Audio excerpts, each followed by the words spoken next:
guys, welcome. This is a general reading for the collective for the Leo new moon. The Leo new moon is occurring at just about 6 degrees of the sign of Leo on July 28th. I want to say it's 1:55 p.m. Eastern time. And so what's the new moon? This is a better lunation that we're moving into a new lunar cycle than what we just came out of, right? Which that past lunar cycle was kind of being impacted by Pluto, if you recall, Lord of the Underworld, and all kinds of difficult energies were cropping up in terms of our connections, around communication, around life lessons. It was a lot. It was real bumpy for many of us. This lunar cycle still has some challenges, which I'll explain in a minute, but it's focused more on our identity, where the light is within us. It's about our creativity and our leadership and how we step forward with confidence. So to me, it feels a lot lighter, but I'm going to walk you through it and then I'll do a reading. So when you're setting intentions for this new moon, let me get this out of the way. You want to involve your heart, your emotional needs, creativity. And that doesn't have to be, like artsy craftsy. It's like, where are you creative? In what scenarios? In what environments? Do you find creative solutions to problems maybe, or come up with a creative way to express yourself in a situation where there might be tension, right? So think about creativity a little bit broader than just your artsy craftsy stuff, although that's a very Leo thing. We also want to be setting intentions around expansion of our perspectives, because we do have Jupiter in the mix this time. I'll explain that too. Jupiter's retrograde, and that Jupiter retrograde always gives us an opportunity to sort of touch base with our inner truth. It gives us pause. It says, come on, catch up with yourself. Who are you at your core, and what's your true north or your soul purpose? It gives us time to do that when Jupiter's retrograde. Retrograde in Aries though, so we've got the fire connection between the Leo and that Aries energy. So it's fun, it's fiery, it's expansive. It kind of gives us a moment to catch our breath and then step forward in a new direction with our intentions. So I just wanted to say that. You can find where Leo is, what house it rules on the outside of your natal chart. For me, it's the first house, since I'm a Leo rising. So wherever your rising sign is, that's the first house. So, track it from there. So that is about who I am at my core. That is the house of identity and self-expression anyway. So just find where it is in your chart and make sure you set some intentions around the aspects of life that are impacted by that house as well. Okay? But here are the details. Sun and the moon together, that's why it's a new moon, July 28th, about 1:54 p.m. Eastern time at almost 6 degrees of Leo. So they're holding hands. Mercury is close by in Leo. It's not a pure conjunction, but he's close enough by that there's an impact, and he's opposite of Saturn. So an opposition is some tension.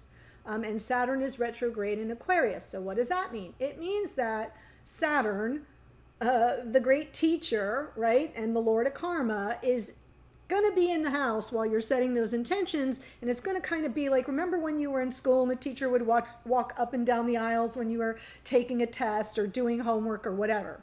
It's that kind of energy.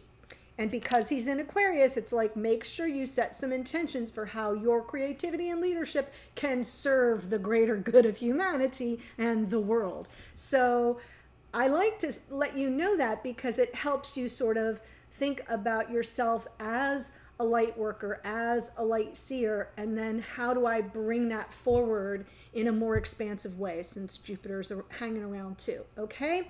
So that's the fun part. Now, the Sun, the Moon, and Mercury are approaching a square to the big conjunction of 2022, which you might have heard me speak about in some of the readings in this series. It's happening in the sign of Taurus. So you want to find where Taurus is on your chart. Don't worry about planets, just the house, just the house that Taurus is occupying in your natal chart.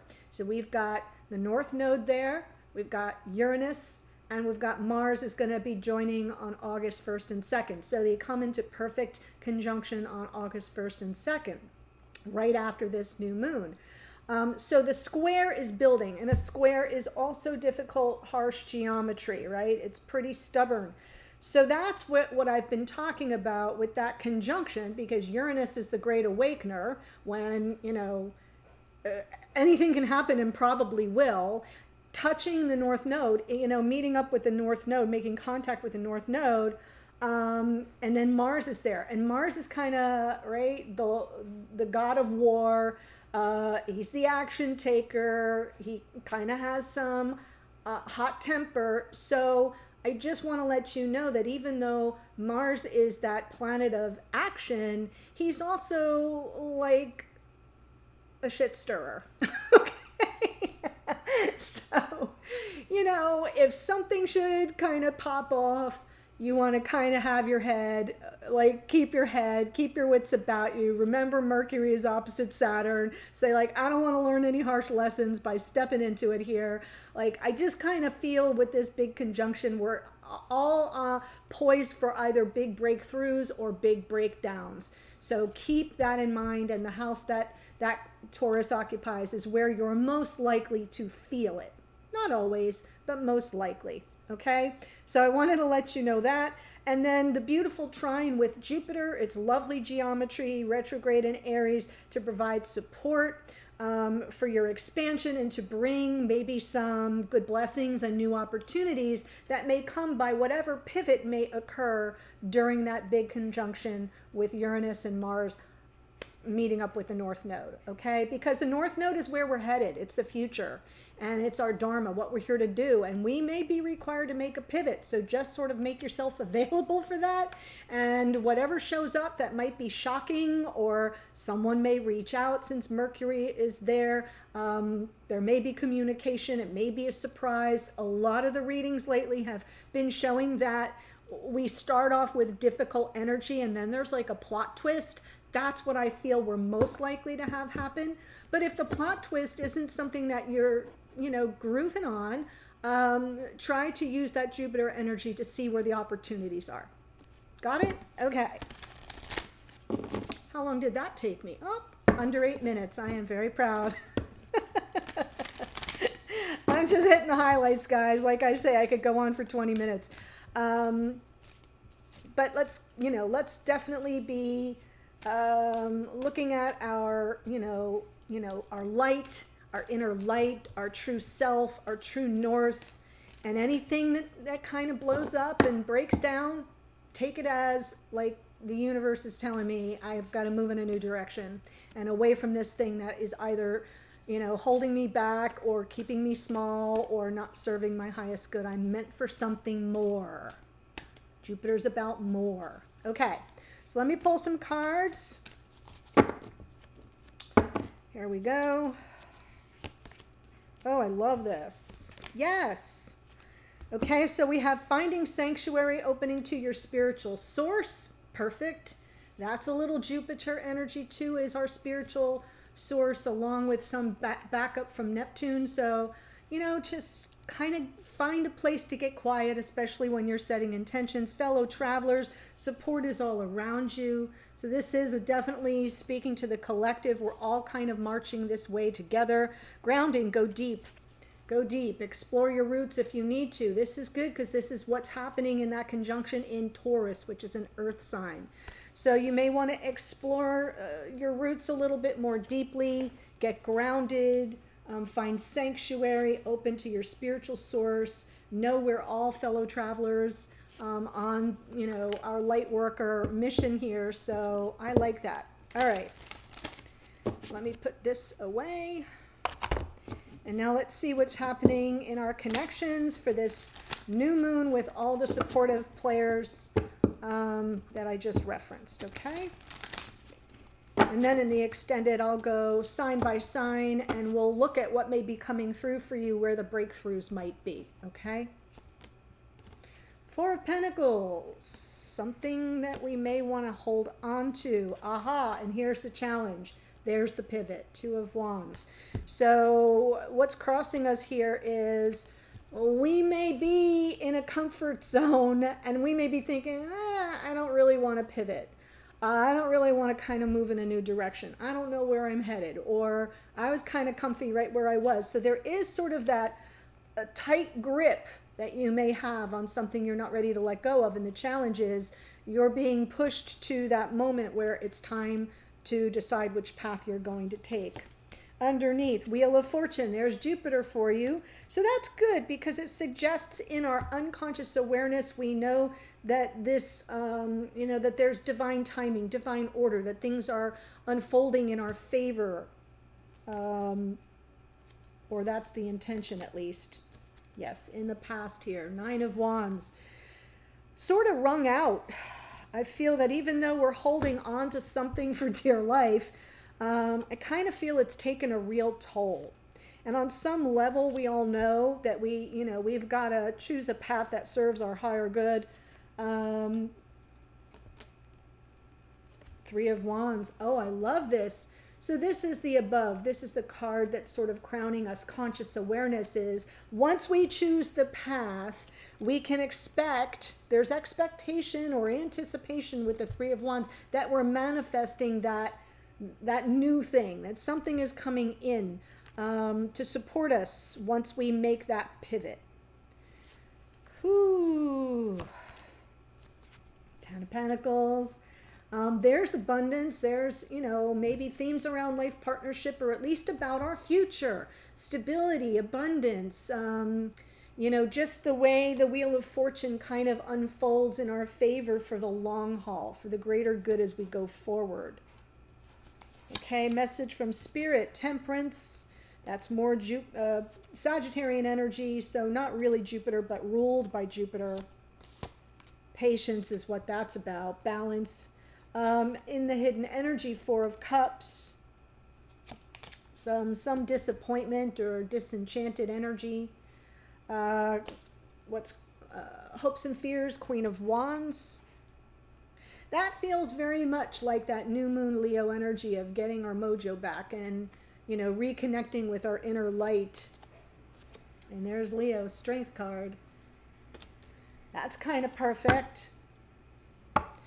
So I'm feeling pretty good about the Strength card as the outcome because it suggests it's talking about overcoming the obstacles. It's talking about, how we regain our strength, our courage, and our confidence to kind of deal with any pivot that may come in sort of in a surprising way, even.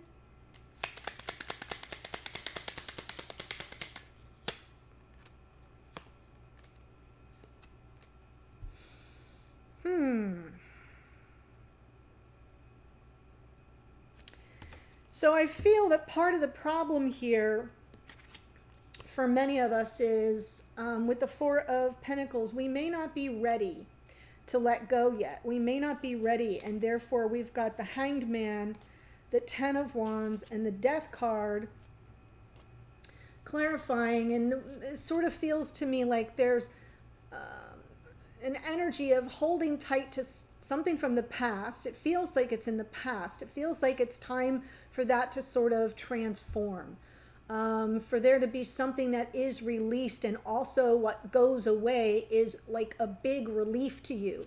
So I do feel like we're all kind of waiting for the enlightenment. We're all like just hanging there in the matrix, holding tight to something that probably doesn't serve us anymore, needing to choose the path forward, but sort of waiting for that enlightenment. And I feel like that enlightenment will come,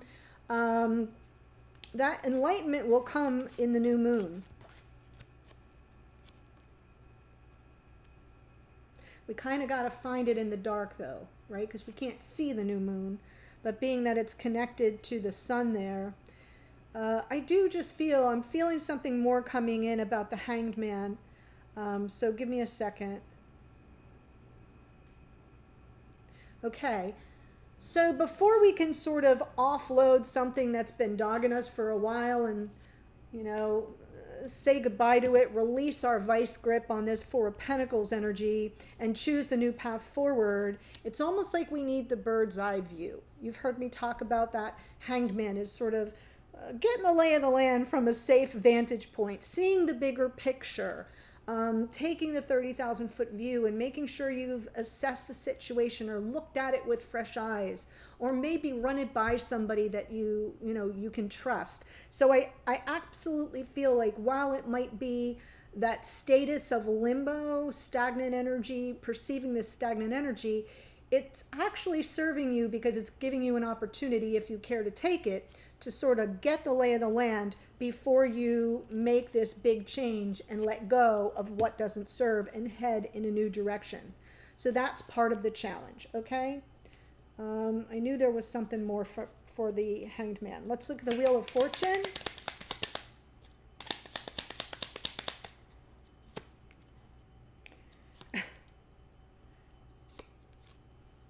Well, that Queen of Wands is coming through really strong here. I feel it represents our energy and stepping into our light, our power. We've got the Wheel of Fortune, as I said, Jupiter, which happens to be retrograde. And there we've got the Knight of Pentacles, slow moving, very cautious, as we kind of regain our sense of purpose and power and authority.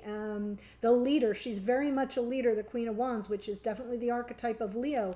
Underneath is the Justice card, and I do feel there's some integration here. Jupiter gives us the opportunity to integrate those parts of our true self that we may kind of leave on the back burner sometimes while we're busy hanging on to things from the past, if that makes sense. So I feel Justice is here underneath to sort of restore some sense of balance as we integrate everything we've learned, especially from one lunar cycle to the next. We're coming into more confidence,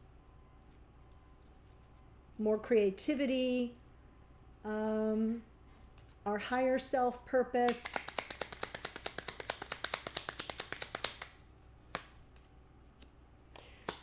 Yes. Oh. Okay. So, in the past, we've got that Nine of Wands, the exhaustion, right? Like the walking wounded here. We've got the Emperor, the King of Pentacles, and the Tower. And I kind of feel like this is about that archetype of life partnership. Someone showing up for you in 3D, and maybe they just didn't, or maybe they haven't, and maybe it's been like a long slog, exhausting, stressful, but I feel like you didn't have a lot of quit in you with this Tower underneath. Suggests that, like, the thing was kind of falling apart or wasn't sustainable on some level in the connection. I don't think you gave up, but I feel like right now you're at that crossroads with this Two of Wands. Yes, even though it's moving slowly, I feel like that Jupiter retrograde gives us time to kind of catch up. So now we have the Three of Wands. Can be a card of manifestation, patiently waiting for something to come in, a cause for celebration. Yeah. Three of Wands with the Seven of Pentacles, the Three of Cups, and the Ace of Swords. In this case, I'm seeing the Three of Cups as reconciliation, cause for celebration, waiting, like, knowing that on some level you've planted the seeds of intention for that. And that's why it's like the anticipation of that Three of Wands. And the Ace of Swords underneath is like the crystal clarity you're going to get from really kind of seeing things as they are instead of how you'd like them to be. And being sure that you're choosing that path with that Two of Wands that brings in Three of Wands, what you really desire. But knowing that you have to release what's holding you back from that. Okay. Ten of Pentacles. Five of Wands, the Moon, King of Wands. There we go. I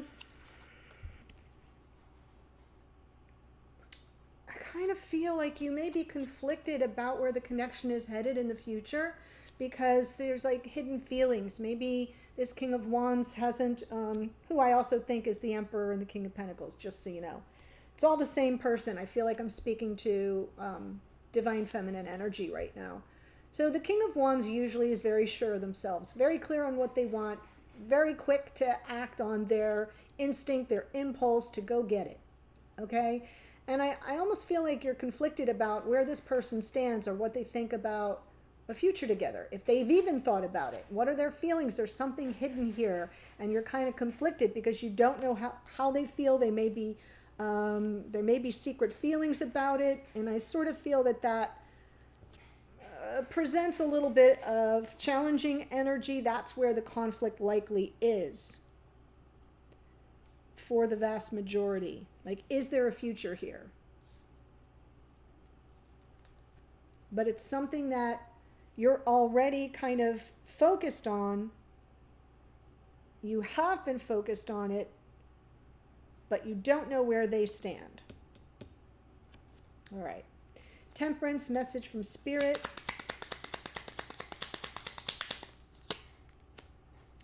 Ace of Pentacles, Three of Wands, Seven of Cups. Yeah, there are many ways and options that this could all kind of come to pass. But Spirit's telling you, if you're patient, you've got opportunities coming towards you for a new beginning, or maybe an up-leveling of the connection. Something that would speak to you about this person's intentions moving forward. Their level of commitment. You know, maybe it's an offer that comes in that helps clear up all the emotional overwhelm and confusion. Sorry for all the knocking that you hear. There are people replacing the roofs on the buildings around me. So I appreciate your patience. Okay, Four of Cups in the hidden energy.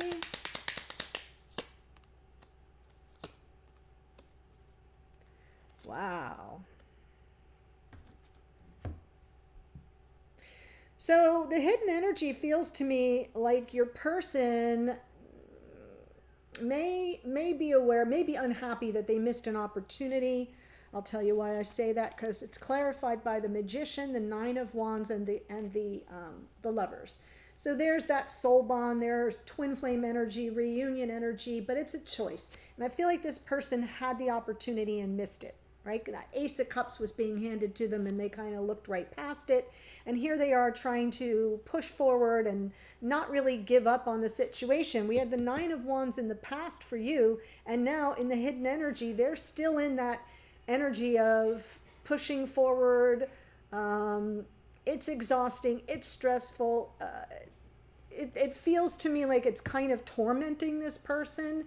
So they're trying to manifest a way forward and back to reunion. It is a choice. I feel they're making the choice. But what you can't see that you're conflicted about is their disappointment. Their disappointment. And they may feel even a little bit powerless, almost as if the Magician on some level, this person may not feel that they still have all the elements working in their favor, right? The Magician has everything they need to manifest their desired outcome. I'm feeling with this Nine of Wands, while they haven't given up, they may be feeling very kind of a little sense of despondence with the Four of Cups and the Nine of Wands and the Magician there in the middle. Like, I haven't given up, but I don't know if I've got the power that I want to have to sort of manifest this.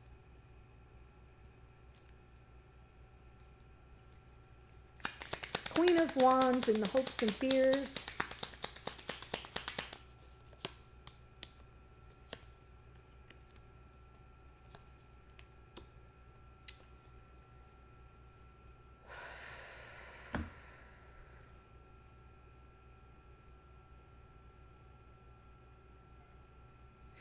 Well, this feels to me like I'm getting 6 of one, half dozen of the other. I can kind of see it two different ways, but I'll give you what's coming through the strongest. With the Queen of Wands and the Ten of Swords, It's almost as if this Ten of Swords is connected to the Four of Pentacles. You don't want it to be over. You don't want it to be done with. But and you're kind of holding on. But Spirit's telling you, the cards are telling you, you can let it go. Maybe you've got to change your perspective about this. And that's what I think I'm seeing, is a shift in perspective. Okay, I don't know if we're totally over. I don't know if there's any measure of reciprocity left, or if I should just exit stage left, right? It's almost as if, is there any chance? And if there is a chance, you're holding that wand. You're kind of saying, I'm going to go for it, right? I'm going to lead with light. But I realize that my fear is that what's done may be done. So I'm seeing the hope with the Queen of Wands and the Six of Pentacles, and I'm seeing the fear with the Ten of Swords and the Eight of Cups.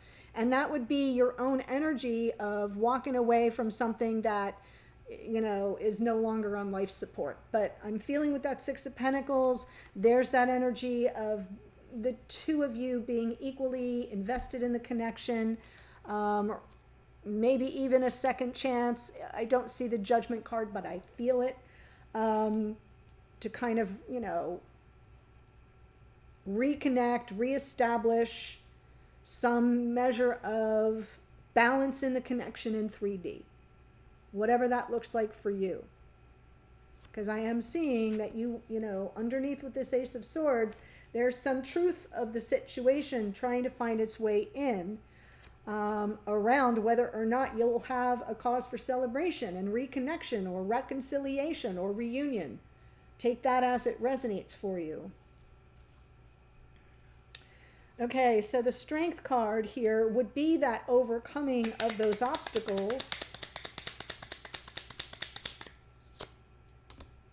Yeah. So it's really beautiful. 4 major arcana, the Strength with the Fool, the Empress, and the Strength card again.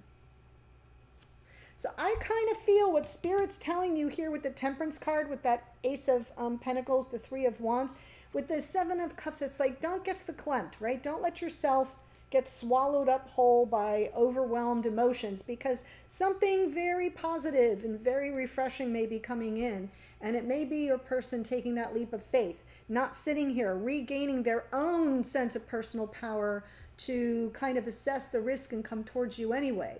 So I'm feeling really good. That is Aquarian energy, and we do have Saturn retrograde in Aquarius, so there may be that energy of that freedom-seeking energy of Aquarius, the freedom-seeking to take that leap and to not live in fear. And this is that support of Leo, the Leo new moon and the sun, giving us an opportunity to sort of reclaim our courage, our confidence, our strength, and overcome any of these obstacles. I kind of feel it's happening on both sides. It's happening for you, it's happening for Divine Masculine, almost simultaneously. Because with the Strength card, what I have found, if you notice, there's that, the symbol of eternity, infinity. There's like this never-ending bond between these two, and they support each other with kindness, and they help each other overcome the obstacles. So that's why I'm feeling like it's the two of you coming in together and just going for it, taking a leap. So really beautiful energies coming through. I can see the struggle and the challenge, but I also see the overcoming it and the pivot once you let go. Four of Pentacles, once you let that go, I kind of see things unfold like a domino effect in a really positive direction. So let me tell you who showed up. We've got Hangman is Pisces, the Death card is Scorpio, the Wheel of Fortune is Jupiter, Sagittarian energy. We've got the Queen of Wands twice, Aries, Leo, Sag. The Justice card is Libra. Emperor is Aries, King of Pentacles, Taurus, Virgo, Capricorn, Tower, Aries. Right, we got Jupiter in Aries there, so that's part of that energy.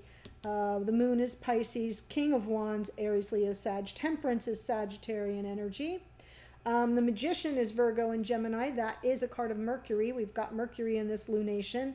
The Lovers is Gemini. And the double hit of the Strength card is Leo, Aquarius in the Fool, and Taurus and Libra in the Empress. Okay, so the link to the extended is below. I'm going all the way around the zodiac, Aries through Pisces, and we're going to look at for the new moon with this conjunction, where are the opportunities for breakthroughs in your connection. You can watch it for Sun, Moon, Rising, Venus for yourself and for your divine counterpart. So potentially 8 different messages could come through. And so the link's below. I'll see you there. Also, there is in the description box of the extended, there will be the timestamps. So don't forget to copy and paste it so you can skip to right where you want to go. All right. Much love. New moon blessings. Bye.